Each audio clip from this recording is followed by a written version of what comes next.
اجر کس کے پاس ہے؟ کون دے گا؟ میں تم سے کوئی، حضرت شعیب نے کہا لا اسالکم علیہ اجرا ان اجری الا علی رب العالمین او کما قال، میرا اجر اللہ پر ہے۔ نوح نے بھی کہا، شعیب نے بھی کہا، حضرت لوط علیہ السلام نے بھی کہا لا اسالکم علیہ اجرا ان اجری الا علی رب العالمین۔ بھئی سارے انبیاء سے افضل کون ہے؟ ہمارے آقا مولا امام الانبیاء ہے، وجہ تخلیق کائنات ہے۔ اچھا باقی انبیاء کہہ رہے ہیں ہمیں کچھ نہ دینا، ہمیں اللہ دے گا، اور رسول اللہ یہ فرمائیں کہ میری اہل بیت سے محبت کرو۔ مطلب کیا ہوا؟ مطلب یہ ہوا کہ حضور نے تو مانگا ہے، انہوں نے کہا نہیں مجھے ہمیں کچھ نہ دینا۔ سمجھ آ رہی ہے؟ یہ ایک سوال ہے جو میں آپ کے ذہن میں پیدا کرنا چاہتا ہوں، پھر میں اس کا جواب آپ کی خدمت میں رکھوں گا۔ پہلے سوال کو سمجھے کہ شعیب کہیں کچھ نہیں مانگتا اجر اللہ دے گا، نوح کہیں کچھ نہیں مانگتا اجر اللہ دے گا، حضرت لوط کہیں کچھ نہیں مانگتا اجر اللہ دے گا، حضرت زکریا کہیں تم سے کچھ نہیں مانگتا اجر اللہ دے گا۔ سارے نبیوں کا یہی سبق ہے کہ میں تم سے کچھ نہیں مانگتا، اجر کون دے گا؟ اللہ دے گا۔ اور رسول پاک فرماتے ہیں لا اسالکم علیہ اجرا الا المودۃ فی، اپنی اہل بیت سے محبت کے علاوہ تم سے کوئی شے نہیں مانگتا، نہ زمین مانگتا ہوں، نہ پیسہ مانگتا ہوں، نہ دولت مانگتا ہوں، تم سے کیا مانگتا ہوں؟ محبت اہل بیت، مودت اہل بیت، مودت۔ اچھا یہ بات یاد رکھیے۔ اب جواب کی طرف میں آنے لگا ہوں۔ جواب کیا ہے اس کا؟ کہ پہلے نبیوں نے کہا ہمارا اجر اللہ دے گا، حضور فرماتے ہیں کہ تم میری اہل بیت سے محبت کرنا۔ جواب کیا ہے؟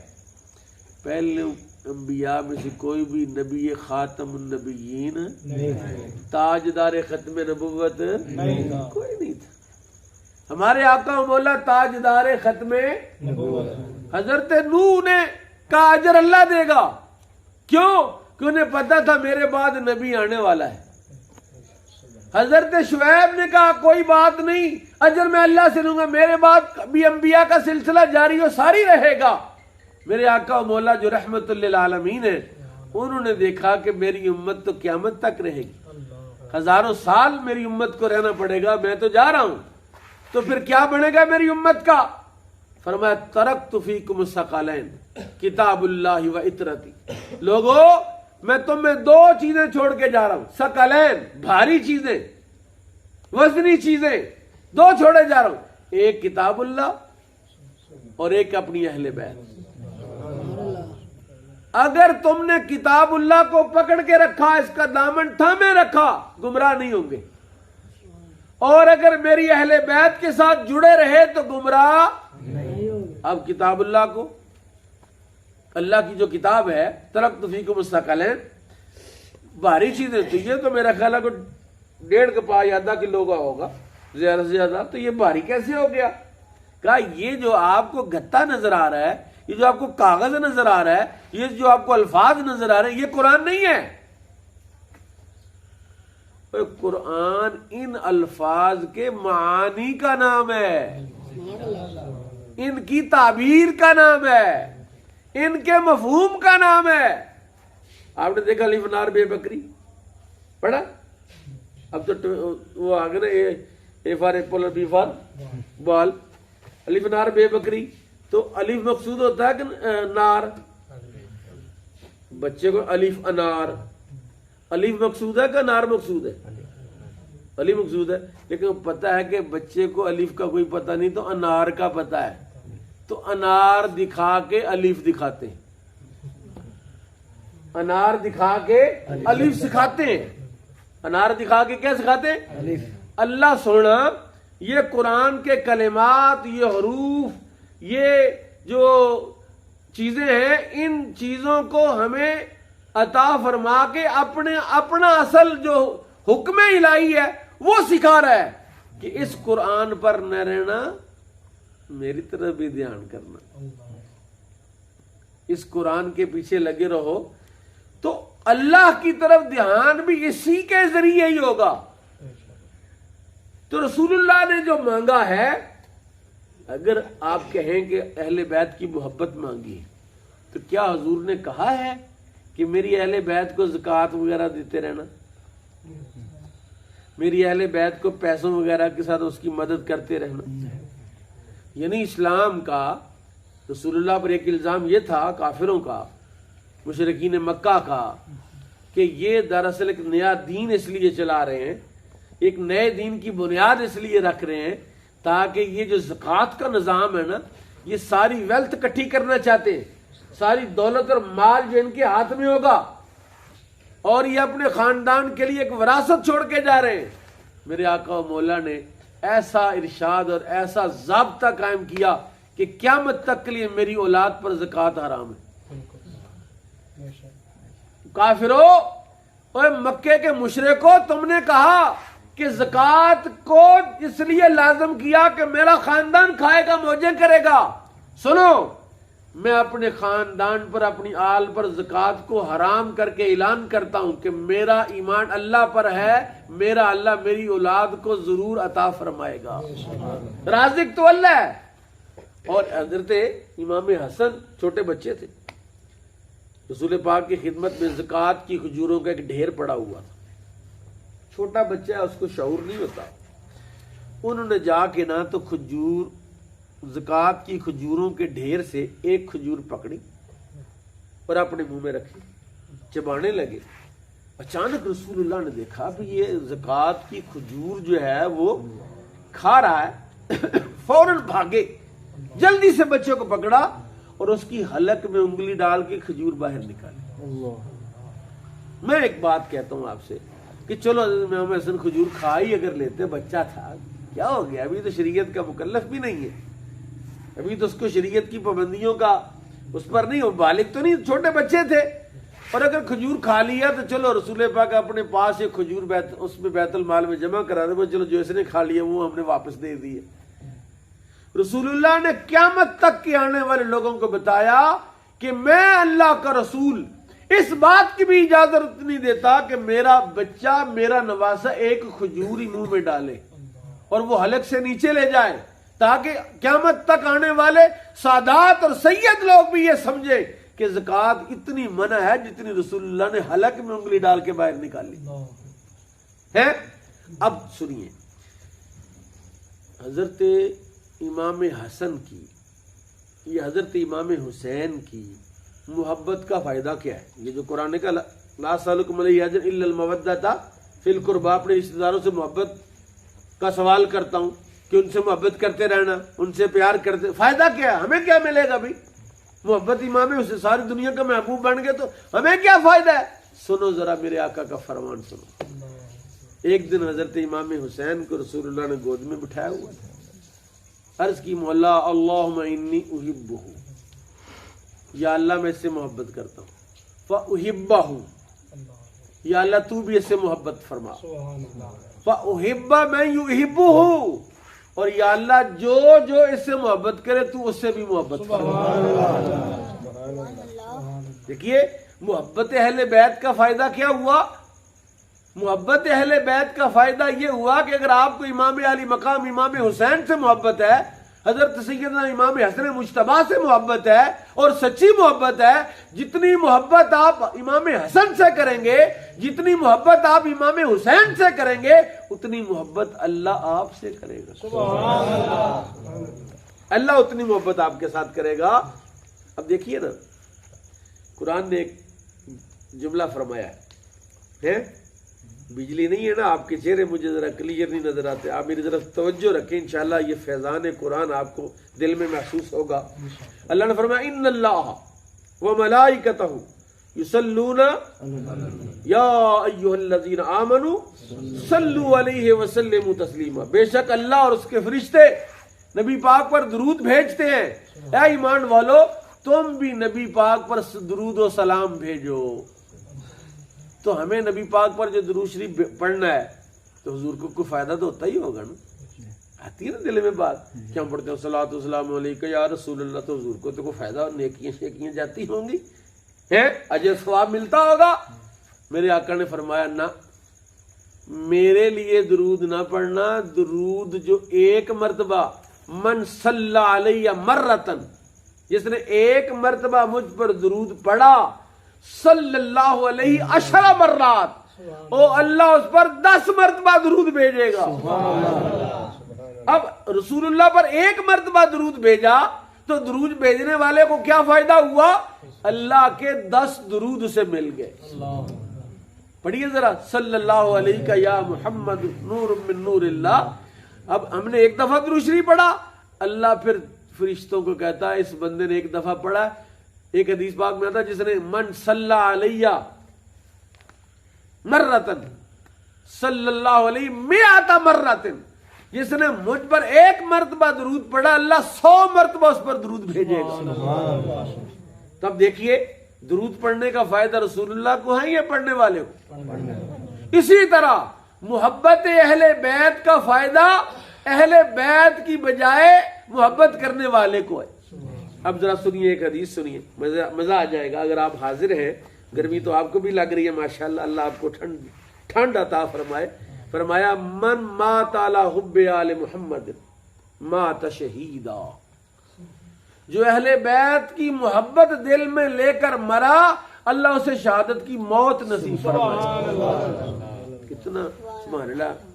امام صاحب نے کہا آپ نے اتنا نہیں کہا، لگتا ہے امام صاحب جو ہیں وہ آپ کا اتفاق کم لگتا ہے، ان کی ابتدا میں آپ نے رکوع کیا، قیام کیا، سجدہ کی ساری ان کی نقلیں اتارتے نماز میں تو زور سے سبحان اللہ نہیں کہہ سکتے؟ سبحان اللہ۔ فرمایا من مات علی حب آل محمد مات مغفور لہ، جو اہل بیت کی محبت میں مرا اس وقت تک موت نہیں آئے گی جب تک اللہ اس کے سارے گناہ معاف نہیں فرمائے۔ سبحان اللہ۔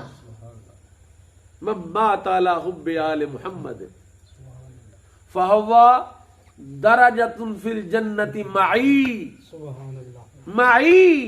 فرمایا اوے سنو، جو میری اہل بیت سے محبت کر کے مرے گا اللہ جنت میں اس کو میرے ساتھ میرے درجے میں رکھے۔ سبحان اللہ، سبحان اللہ۔ اب آپ مجھے بتائیے کہ محبت اہل بیت کا فائدہ محبت کرنے والے کو ہے یا محبوب کو ہے؟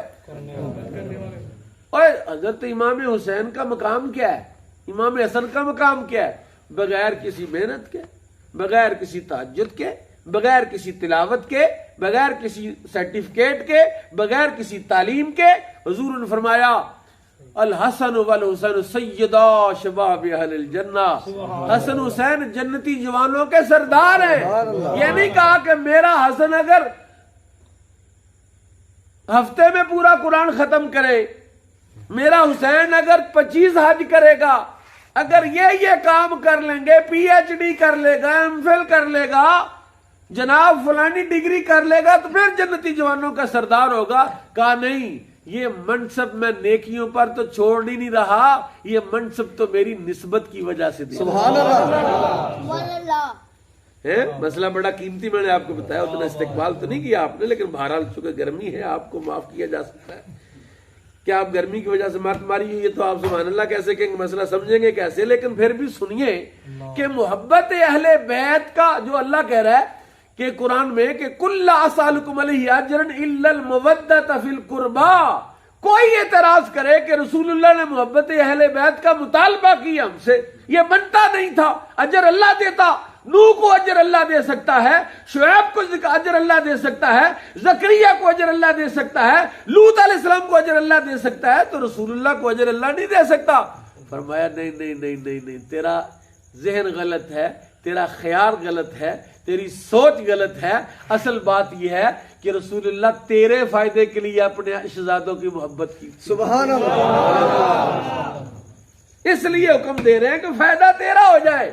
جس طرح جس دن یہ آیت ہوتی ہے ان اللہ و ملائکتہ یصلون علی النبی، صحابہ کہتے ہیں حضور اپنے حجرے سے بڑی تیزی کے ساتھ، بڑی تیزی کے ساتھ ایسے باہر نکلے، دوڑتے ہوئے ہیں، آ کے بیٹھ کے مسجد۔ فرمایا جانتے ہو آج کون سی آیت اتری ہے؟ خوش بڑے، جانتے ہو کون سی آیت؟ یا رسول اللہ کون سی آیت اتری ہے؟ فرمایا آج آیت اتری ان اللہ و ملائکتہ یصلون علی النبی۔ اب قرآن کو رسول اللہ سے زیادہ کون سمجھ سکتا ہے؟ حضور سے زیادہ کو قرآن سمجھ سکتا ہے؟ حضور صلی اللہ علیہ وسلم کو پتا تھا اور آپ کو سمجھ آ گئی کہ جو میں اپنی امت کے لیے دعائیں کرتا ہوں اللہ مغفر لی امتی ربی حبلی امتی، یا اللہ میری امت کی بخشش کر دے.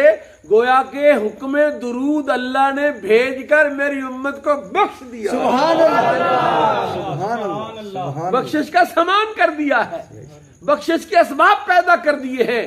اور اسی طرح اہل بیت کی محبت بھی جنت میں داخلے کا باعث اور سبب ہے.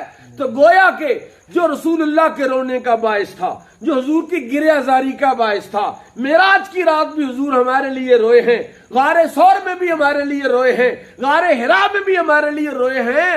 او اللہ کے بندو، رسول اللہ نے دیکھا کہ یہ فائدہ میری امت کو میرے بیٹوں سے محبت سے مل جائے، اس لیے فرمایا ان سے محبت کرنا، ان سے پیار کرنا، ان کے بارے میں اپنی زبان. حضرت امام احمد بن حنبل ایک بہت بڑے امام ہیں. پتہ کون ہے یہ وہ امام ہے تاریخ اسلام کا. امام احمد جو ہے یہ فقہ حنبلی کے جو بانی ہیں، فقہ حنبلی کے جو امام ہیں، 50,000 حدیثوں کا مجموعہ مسند احمد لکھی ہے. ان سے بڑی کتاب 1400 سال ہو گئے، آج تک کسی نے اتنی بڑی کتاب حدیث کی نہیں لکھی جتنی بڑی کتاب حدیث کی امام احمد بن حنبل نے لکھی. تو مسئلہ ہو گیا، آج کل بھی مسئلہ رہتا ہے، یہ مسئلہ قیامت تک رہیں گے. بادشاہوں کے جو مصاحب ہوتے ہیں وہ پنگے لیتے ہیں. تو خلق قرآن کا مسئلہ ہوا. میں آپ کو وقت تھوڑا ہے، خلق قرآن کی طرف نہیں جاتے. انہوں نے کہا کہ قرآن مخلوق ہے، حالانکہ قرآن مخلوق نہیں ہے. تو یہ بڑا مضمون مجھے آپ کھپنا پڑے گا آپ کو سمجھانے کے لیے. بس صرف چلتے چلتے ایک بات کر دیتا ہوں کہ حضرت امام احمد بن حنبل نے کہا، بادشاہ خلیفہ نے کہا کہ کہو قرآن مخلوق ہے. آپ نے کہا نہیں، قرآن مخلوق نہیں ہے، غیر مخلوق ہے. انہوں نے کہا پھر خالق کا؟ کہا خالق بھی نہیں، خالق کا وصف ہے. خالق کا جو کلام تکلم اللہ کی صفت ہے، قرآن اس کا مظہر ہے. اللہ بولتا ہے. کہا کیسے؟ کہا دیکھو قرآن پڑھو، قرآن نطق الہی ہے. تو یہ ایک تنازع تھا. اور اس دور میں جو اہل سنت و جماعت کا بندہ ہوتا تھا نا، اس کی نشانی کیا ہوتی تھی؟ اس کی نشانی ہوتی وہ قرآن کو مخلوق نہیں سمجھتا تھا. قرآن کو مخلوق نہیں سمجھتا. اتنا بڑا امام پکڑ کے انہوں نے جیل میں بند کر دیا کہ اگر آپ نے فتویٰ نہ دیا کہ قرآن مخلوق ہے تو ہم آپ کو جیل میں کر دیا. ایک دن وہ جو معتزلہ تھے جنہوں نے یہ سارا فساد اور فتنہ قائم کیا، انہوں نے کیا کہا؟ انہوں نے کہا جناب ان کو کوڑے بھی مارے. ان کو کوڑے مارے امام احمد بن حنبل کو. اتفاق سے جس بندے نے کوڑے مارے وہ سید تھا. کون تھا؟ شاہ جی تھے، حضور کی آل کا بندہ تھا. اب ہم جو اسلام کے امام ہیں ان کی بات کر رہا ہوں. انہوں نے کیا کہا؟ جب کوڑا مارتے تو پیچھے مڑ کے کہتے میں نے تجھے معاف کر دیا. ہر کوڑے پر کوڑا مارنے والے کہتے میں نے تجھے معاف کر دیا، میں نے اللہ کی رضا کے لیے معاف کر، رسول اللہ کے لیے معاف کر دیا. کسی نے کہا حضرت صاحب وہ تمہیں کٹی جا رہے اور تسی انہوں معافی دے جا رہے. اس نے کہا بات یہ نہیں، بات یہ ہے کہ میں تو امام ہوں. اگر میری وجہ سے حضور کا کوئی ایک بیٹا بھی پکڑا گیا تو کس منہ سے حضور کے سامنے جاؤں؟ سبحان اللہ. چلو مجھے ہی مارا، میرے اللہ کو بڑی غیرت ہے کہ میرے دین کے اتنے بڑے امام کو مار رہے ہیں اس مسئلے پر جو مسئلہ جو ہے غیر شرعی ہے اور ناجائز اس کو مارا جا رہا ہے. لیکن آپ نے کہا وہ ٹھیک ہے، مجھے مار ناجائز پڑ رہی ہے، مارنے والے ناجائز کر رہے ہیں، لیکن میں حضور کے اس شہزادے کو، حضور کے اس بیٹے کو رسول اللہ کے لیے معاف کر رہا تاکہ میری وجہ سے یہ پکڑا نہ جائے. سادات کی، اہل بیت کی اس سے زیادہ